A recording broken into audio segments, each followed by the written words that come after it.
ఆంధ్రప్రదేశ్ రాజకీయ క్షేత్రంలో ఎప్పుడూ ఏదో ఒక సంచలనం రేగుతూనే ఉంటుంది. నిన్నటి వరకు వైఎస్ జగన్మోహన్ రెడ్డికి అత్యంత సన్నిహితుడిగా, పార్టీలో నెంబర్ 2గా చక్రం తిప్పిన విజయసాయిరెడ్డి ఒక్కసారిగా తిరుగుబాటు బావుట ఎగరవేయడం రాజకీయ వర్గాల్లో పెను దుమారం రేపింది. జగన్ చుట్టూ ఉన్న కొఠారి వల్ల తనకు అన్యాయం జరిగిందని, పార్టీలో తన ప్రాధాన్యత తగ్గించారని ఆరోపిస్తూ ఆయన సొంత కుంపటి పెట్టుకోవాలని నిర్ణయించుకోవడం వైసీపీ శ్రేణులను దిగ్భ్రాంతికి గురిచేసింది. జగన్ వెన్నంట ఉండి కష్టకాలంలో అండగా నిలిచిన వ్యూహకర్తే ఇప్పుడు ఎదురు తిరగడంతో రాజకీయ సమీకరణాలు వేగంగా మారిపోతాయని అందరూ భావించారు. అయితే ఈ పరిణామం జరిగిన 24 గంటలు గడవకముందే జగన్మోహన్ రెడ్డి వేసిన ఎదురుదాడి విజయసాయిరెడ్డికి కోలుకోలేని షాక్ ఇచ్చిందని రాజకీయ విశ్లేషకులు చర్చించుకుంటున్నారు.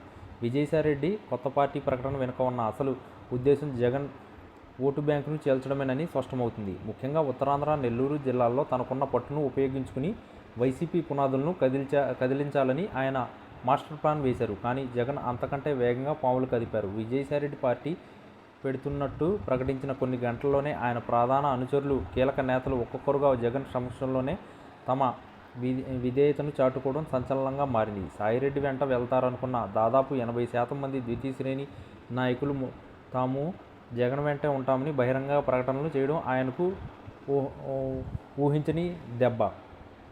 మరోవైపు విజయసాయిరెడ్డికి ఉన్న ఆర్థిక మూలాలు మరియు ఆయన పర్యవేక్షణలో ఉన్న సంస్థలపై జగన్ తనదైన శైలిలో చెక్ పెట్టే ప్రయత్నం చేస్తున్నట్లు వార్తలు వస్తున్నాయి. రాజకీయాల్లో వ్యూహాలకు ప్రతివ్యూహాలు సహజమే. అయినా ఈ స్థాయిలో ఎదురు దెబ్బ తగులుతుందని సాయిరెడ్డి బహుశా ఊహించి ఉండరు. ఢిల్లీ స్థాయిలో తనకు ఉన్న పరిచయాలతో జగన్కు ఇబ్బంది పెట్టాలని చూసిన సాయిరెడ్డికి ఏపీలో క్షేత్రస్థాయిలో ఉన్న బలహీనతను జగన్ ఎండగట్టారు. పార్టీని వీడే నాయకుల కంటే కేడర్ ముఖ్యమని భావించే జగన్ వెంటనే జిల్లాల వారీగా సమీక్షలు నిర్వహించి కార్యకర్తల్లో నూతనోత్సాహం నింపారు. విజయసాయిరెడ్డికి షాక్ ఇచ్చిన మరో అంశం ఏమిటంటే ఆయన సొంతగా స్థాపించబోయే మీడియా సంస్థకు సంబంధించి వచ్చిన అడ్డంకులు.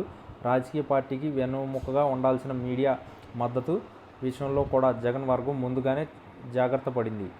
సాయిరెడ్డి వైపు వెళ్లేందుకు సిద్ధమైన కీలక జర్నలిస్టులు మరియు సాంకేతిక నిపుణులు వైసీపీ వ్యూహకర్తలు తమ వైపు తిప్పుకోవడం ద్వారా ఆయన ప్రారంభోత్సవానికే బ్రేకులు వేశారు. కేవలం 24 గంటల వ్యవధిలో ఒక బలమైన నాయకుడిని రాజకీయంగా ఏకాకి చేయడం జగన్ వ్యూహ చతురతకు నిదర్శనమని సోషల్ మీడియాలో చర్చ జరుగుతుంది. రాజకీయాల్లో శాశ్వత శత్రులు, శాశ్వత మిత్రులు ఉండరనే మాట నిజమైనప్పటికీ విజయసాయిరెడ్డి వంటి స్నేహితుడు అన్యాయం జరిగిందని ఆరోపించడం ఆ జగన్ ఇమేజ్ను కొంతవరకు దెబ్బతీస్తుందని ప్రతినిధులు భావించారు. కానీ ఆ ఆరోపణ ప్రజల్లోకి వెళ్లకముందే సాయిరెడ్డికి రక్షణలో పడేలా జగన్ వేసిన ఎత్తుగడలు ఫలించాయి. ప్రస్తుతం విజయసాయిరెడ్డి తన తదుపరి అడుగుపై పునరాలోచనలో పడ్డారని సమాచారం. 24 గంటల్లోనే ఇంతటి భారీ కుదుపును ఎదుర్కొన్న సాయిరెడ్డి భవిష్యత్ రాజకీయ ప్రయాణం ఎంతవరకు సాగుతుందనేది ఇప్పుడు $1 మిలియన్ ప్రశ్నగా మారింది. జగన్ ఇచ్చిన ఈ షాక్తో వైసీపీ నుంచి బయటకు వెళ్లాలనుకునే ఇతర నేతలకు కూడా ఒక బలమైన సంకేతం వెళ్ళింది.